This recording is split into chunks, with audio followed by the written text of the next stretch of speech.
Okay, cool. So, hey, my name is Sammy. I am a real estate broker in Los Angeles, and I recently met with Ashley Bete and was learning about home equity investments, and he was telling me about it. So I wanted to share more and learn a little bit. I liked what I heard, so wanted to hear more.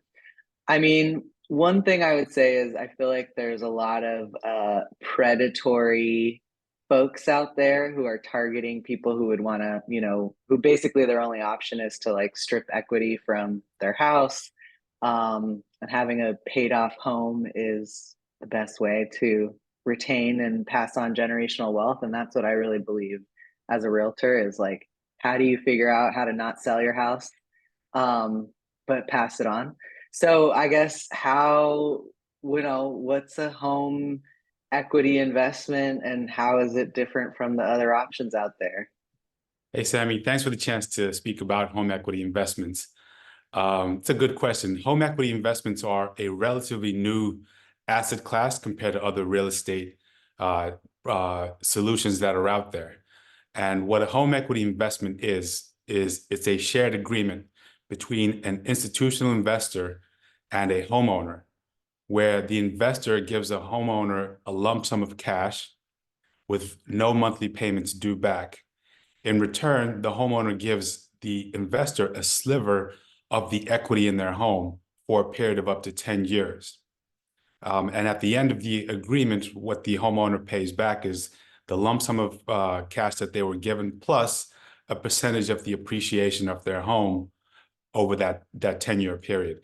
It's important to note that number one, again, it comes with no monthly payments whatsoever, so there's no default risk, which is it's a very friendly product for a homeowner. And it's also not a debt instrument; it's an equity investment. So if the valuation of the home goes down, the investor stands to lose as well.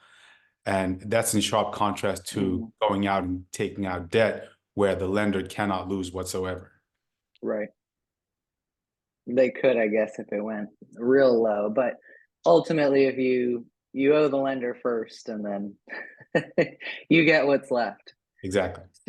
So, okay. So walk me through though, like how does it work? Walk me through from start to finish, like what's the process look like from, hey, I mean, ultimately the reason you would want this is because you need money.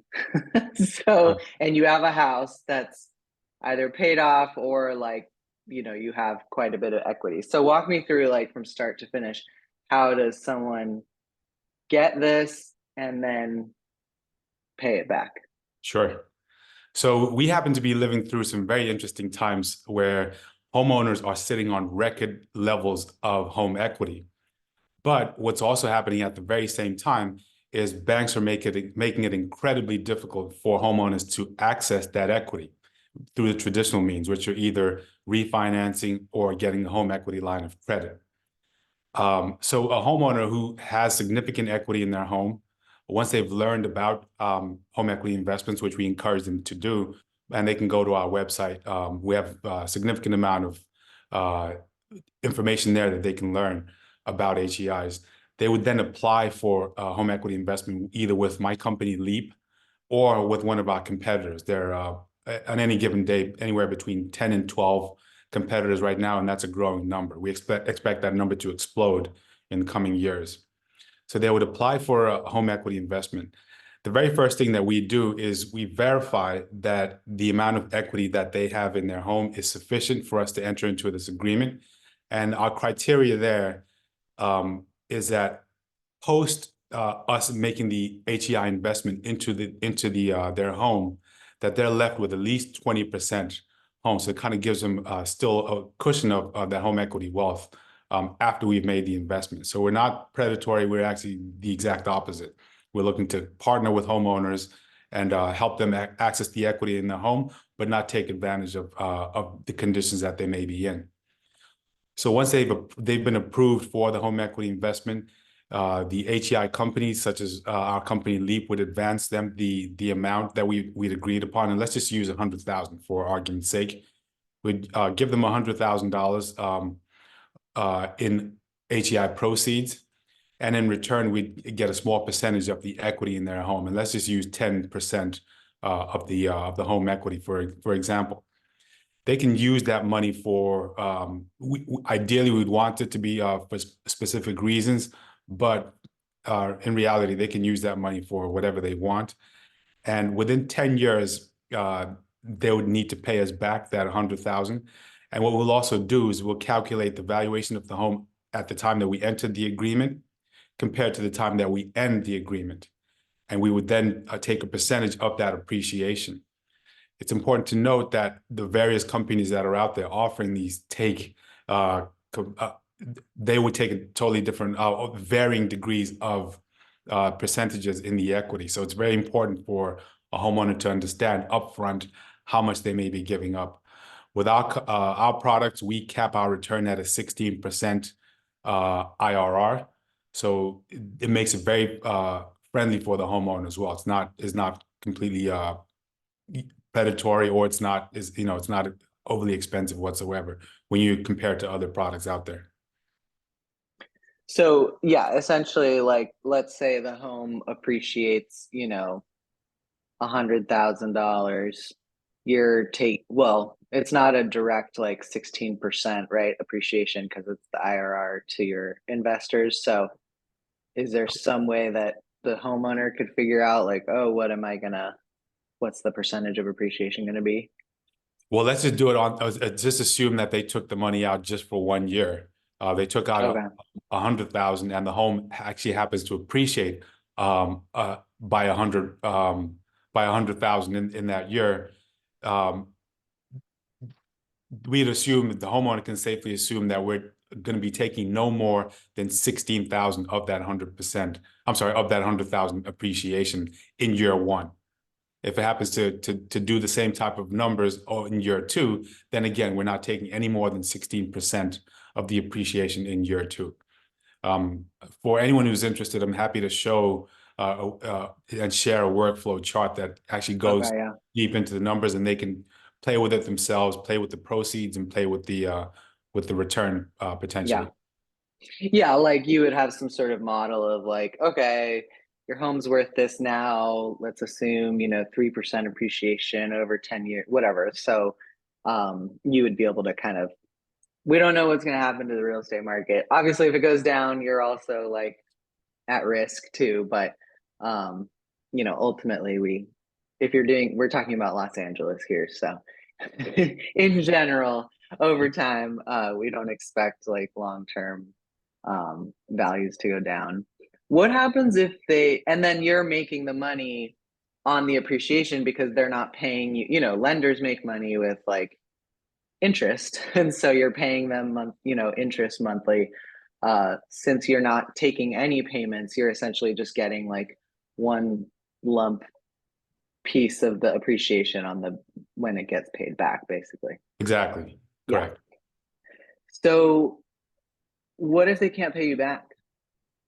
That's a good question. So when we enter into this agreement with the homeowner, we're recorded on the deed of trust because we're now effectively a partner in the home. We don't want to, obviously, the homeowner stays in their home. We have no interest whatsoever in doing anything that's involved in the management of their home. We're just a financial partner in their home for a very small percentage of the home. But it's important that we are recorded on the deed of trust. That way, if the homeowner runs into any sort of issues, for example, they miss a property tax payment, or they miss a mortgage payment, or they're late on their mortgage, we get notified, and we will proactively work with the homeowner to kind of address any sort of financial issues that they may have going on at the time. And so selling the home is actually, for us, the very last resort. We want to become a partner in that home. And at underwriting, we made the decision to invest in that home because we see a lot of upside potential in that home. So the last thing we want to do is to force a sale. Right. You want to own that home as long as you're an investor partner until they pay you back, and then you don't want them to sell it. Yeah. Yeah, because that's essentially what, as a realtor, I know I'm supposed to like sell homes, but I actually don't think a lot of people should sell their house because the way you make money in real estate is by holding on and passing it on. And I mean, there's reasons people sell, right? Because they're moving or they're downsizing or upsizing or whatever. But generally, as a realtor, I'm sort of against the grain where I'm trying to figure out how to help people keep their house. Maybe they buy a new place and keep their old one as a rental, or they, just something that they're able to pass on to family. And um, I think I do a lot of buyer side representation because of that, because I'm usually like talking myself out of a listing, which I'm fine with. And, but then on the buy side, I see who's selling, right? And it's a lot of like probate sales, it's a lot of trust, it's a lot of like older folks who, or they inherited the property and there's too much debt on it. And so the heirs just like can't keep it. And it sucks to see that because I'm like, well, there should have been a way to keep this in the family, right? So I think if you're like stripping all the equity, you're not actually, I mean, yes, I get why people do that because they need money, reverse mortgage or something, but like, anyway, just finding a way to keep the house, I think is important. So that's what excited me about meeting you because I was like, okay, well, here's a way to sort of access the equity without stripping it completely and then leaving your family with nothing in the case of somebody passing away or whatever. But it seems like I mean, my question is like, who's your ideal person? But it's like if you're lending them 100,000, it's maybe there's someone who's older and just like needs money to live. But you also mentioned someone might just be needing to pay off debt or they want to start a business. So like, who is the ideal person to do this? Sure.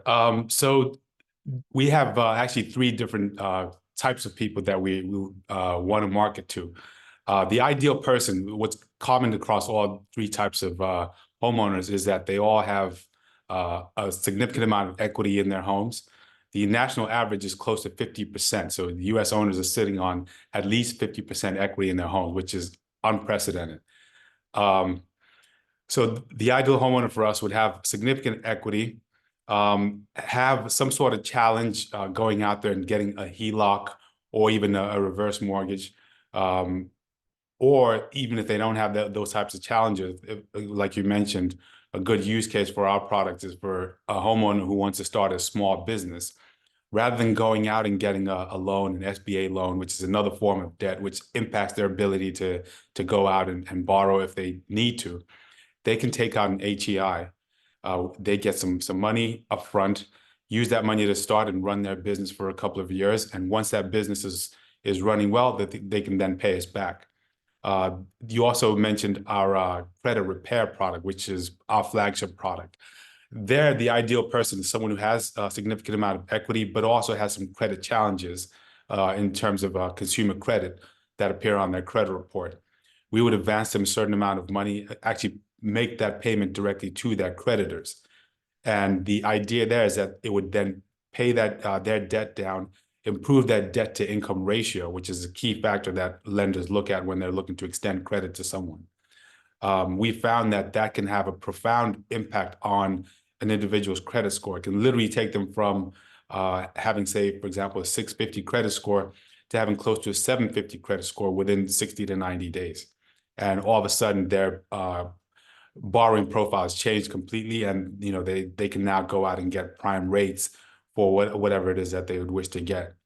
And the third group of people, homeowners that we'd be marketing to, are seniors who, as opposed to going out to get a reverse mortgage, which is very expensive, especially when you consider the upfront fees that come with a reverse mortgage, they can take out an HEI and still shelter in place, no monthly payments, and at the end of that 10-year period, pay us back. Got it. Yeah. And what's cool, I mean, I'm just realizing, yeah, because you mentioned the SBA loan and sometimes I talk to folks about like, oh, I'm buying a house or I'm renting, I want to buy an investment or and this is different from someone who has a lot of equity, but uh, basically just like reminding people that if you take out an SBA loan, if you take out an investor loan, if you, this is all counting against your debt to income ratio. So, borrowing money, I think leverage is great. I mean, that's why you can afford to buy a house unless you have, $1 million cash, right? Like most people are borrowing uh, to buy a house or to buy an investment. But, each time you take out a new loan, it's really counting against you and stopping you from your future plans. So that's always a conversation I'm having with people is like, well, are you planning to buy a home in the next 5 years or buy another investment? Because that's going to affect, if you take out a loan, that's going to affect that in the future. So it's not just right now, it's also thinking. So, it's nice that this would not be counting toward your debt to income ratio, essentially. Yeah. So not only does it not count towards your debt income ratio in a negative way, but with our credit repair product, it actually pays down your debt to income Right. and That's true. improves. Yeah. So yeah.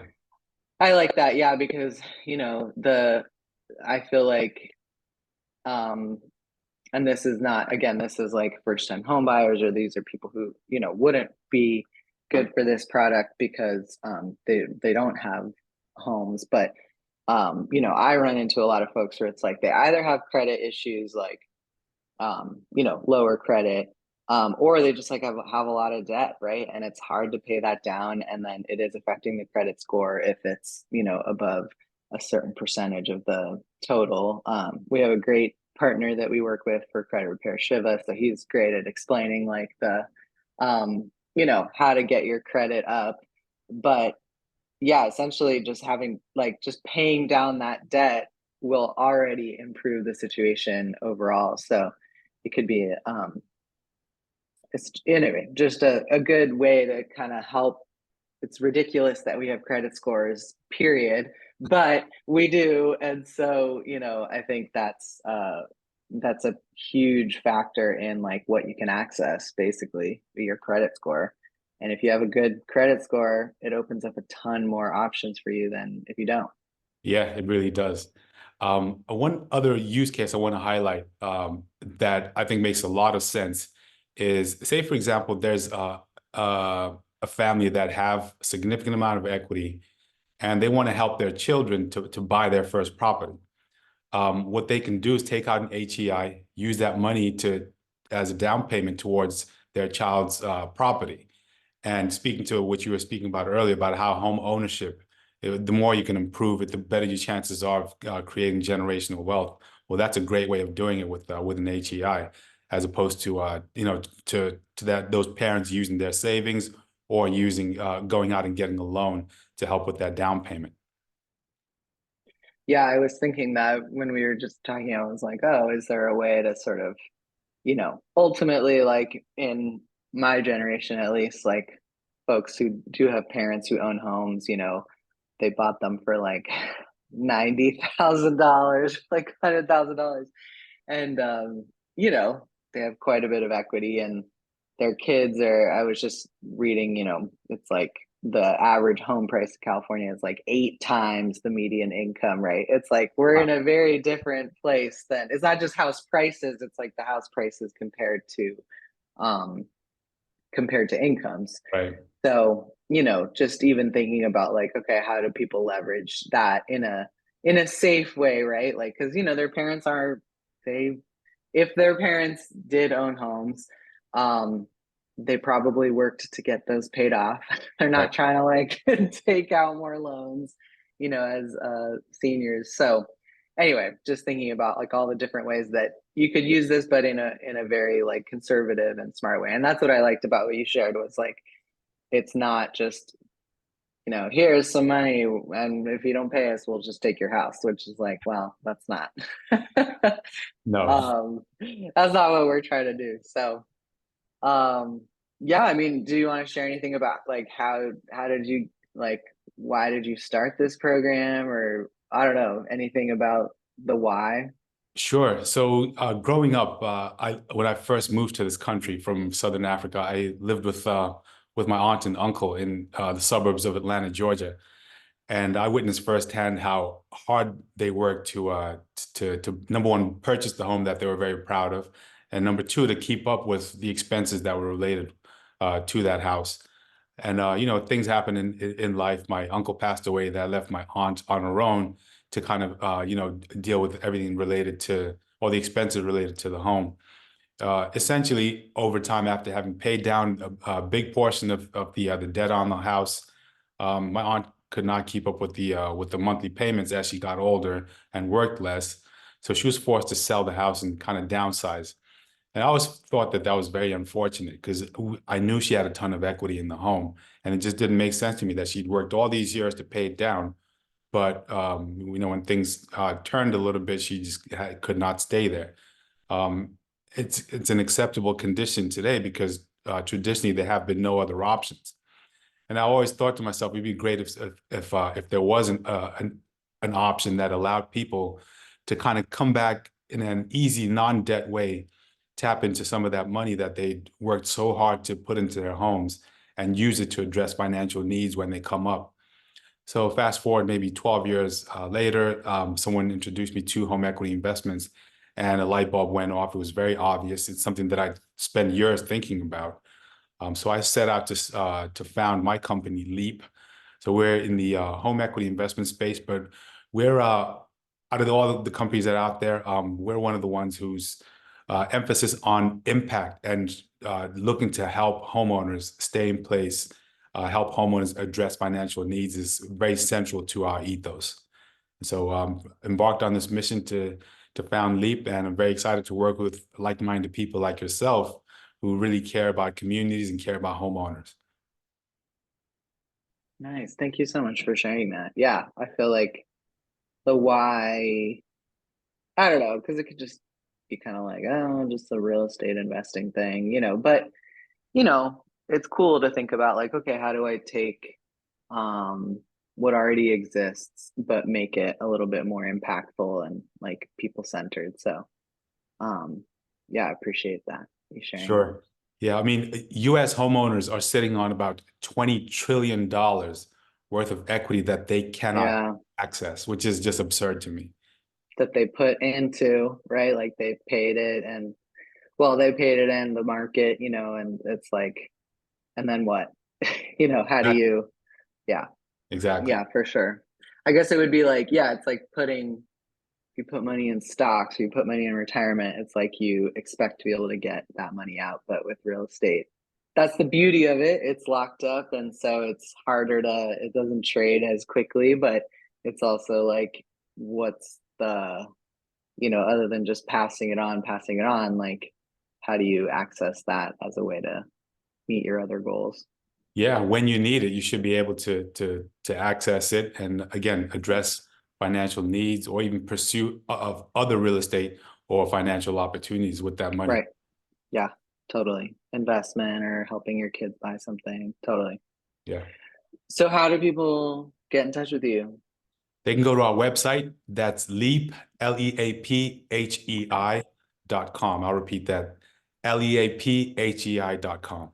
Awesome. I'll put that link down here.